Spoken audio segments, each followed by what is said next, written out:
panier d'Afrique estime que pour la présidentielle 2016, fin du débat, Joseph Kabila s'est choisi son dauphin. On reste toujours en politique où une exclamation avec la prospérité moins solidaire envers la majorité, l'opposition républicaine en mauvaise posture. Et enfin, toujours en politique, dialogue, passage obligé pour des élections apaisées, estime le tabloïd potentiel. Donc j'allais dire, voilà tout pour les titres, mesdames, messieurs, bienvenue à cette revue de presse. Bonsoir, présidentielle 2016, fin du débat, Joseph Kabila s'est choisi un dauphin, affiche phare, le panier d'Afrique. Restait muet durant plusieurs mois sur la question de se présenter aux élections présidentielles en 2016 par les différentes couches politiques et sociales pouvant lui permettre de briguer un troisième mandat. Joseph Kabila met fin au suspense. Cette question revenait à la bouche de la population congolaise, voire certains politiques au-delà de la frontière de la République démocratique du Congo. En effet, rencherit le journal, les uns disent que Joseph Kabila est un homme de parole.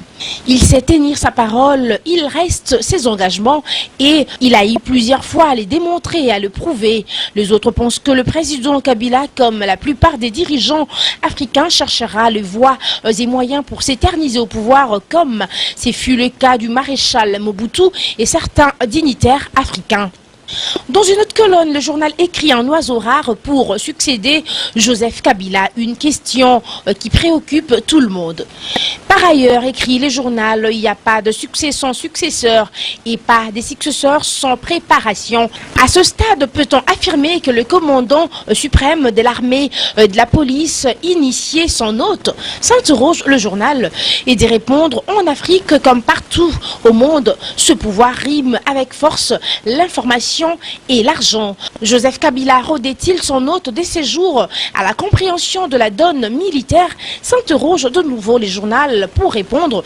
Heureux soit cet oiseau rare que le chef de l'État s'est choisi pour continuer l'œuvre gigantesque de l'émergence de la République démocratique du Congo d'ici horizon 2030.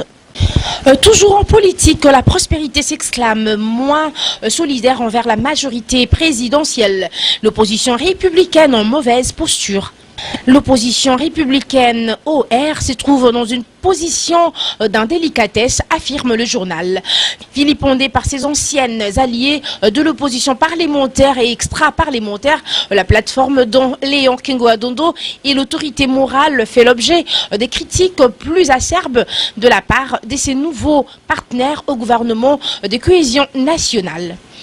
Toute la bataille engagée autour de la linéa 3 de l'article 8 de la loi électorale par les sénateurs et députés aurait permis à certains analystes de la scène politique congolaise de jauger le degré d'engagement de l'opposition républicaine dans l'application des résolutions des concertations nationales et des orientations assignées au gouvernement de cohésion nationale. Le chef de l'État a personnellement dévoilé les 15 décembre 2014 dans son discours devant le Congrès. L'occasion aurait également été propice à la majorité de se faire une idée des aptitudes de l'opposition républicaine à aligner ses hommes dans les fronts contre les attaques subies, contre les recommandations adoptées ensemble lors de la tenue de ces assises. À cela, il faut ajouter son indifférence envers la majorité durant les 3 jours ayant dégénéré des émeutes à Kinshasa. Normalement, rencherit le journal, l'or ne devait ni se soustraire ni s'effacer comme il en a été le cas pendant ce temps agité, soutient-on. Dans une autre colonne, le journal écrit en effet, certains caciques de la majorité présidentielle affirment n'avoir pas senti un quelconque soutien de la part de l'opposition républicaine pendant toute la période de trouble de l'examen de la loi électorale très controversée. Il semble que la MP a fait face seul aux assauts des opposants de la société civile ainsi que de la communauté internationale. La solidarité attendue de l'opposition républicaine n'était pas au rendez-vous, laisse-t-on entendre.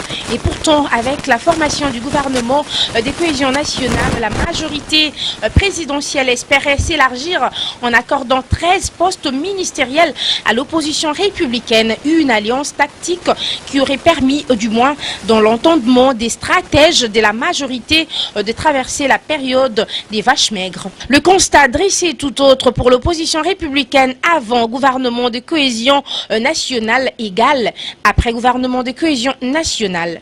Et enfin, le potentiel boucle complètement cette revue de presse avec ce titre « Passage obligé pour les élections apaisées ».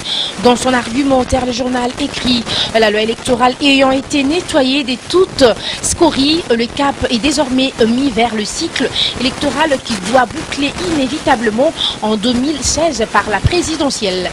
Désormais, Rancherie, le journal, acteurs nationaux et partenaires extérieurs sont tous d'accord sur un fait, à savoir la nécessité d'un dialogue politique pour déblayer le terrain. Conformément aux principes formulés dans l'accord cadre d'Addis Abeba, ces nouvelles assises, contrairement aux concertations nationales, vont servir à aplanir toutes les divergences entre partis au processus électoral de manière à permettre l'organisation des élections dans un climat d'apaisement.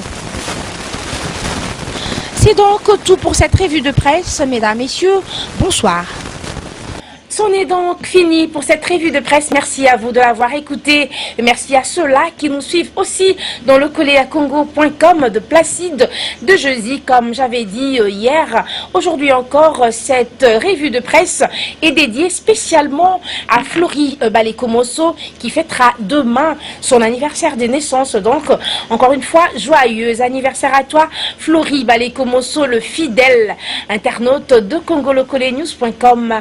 C'en est donc tout pour aujourd'hui. Portez-vous bien d'ici là. Merci.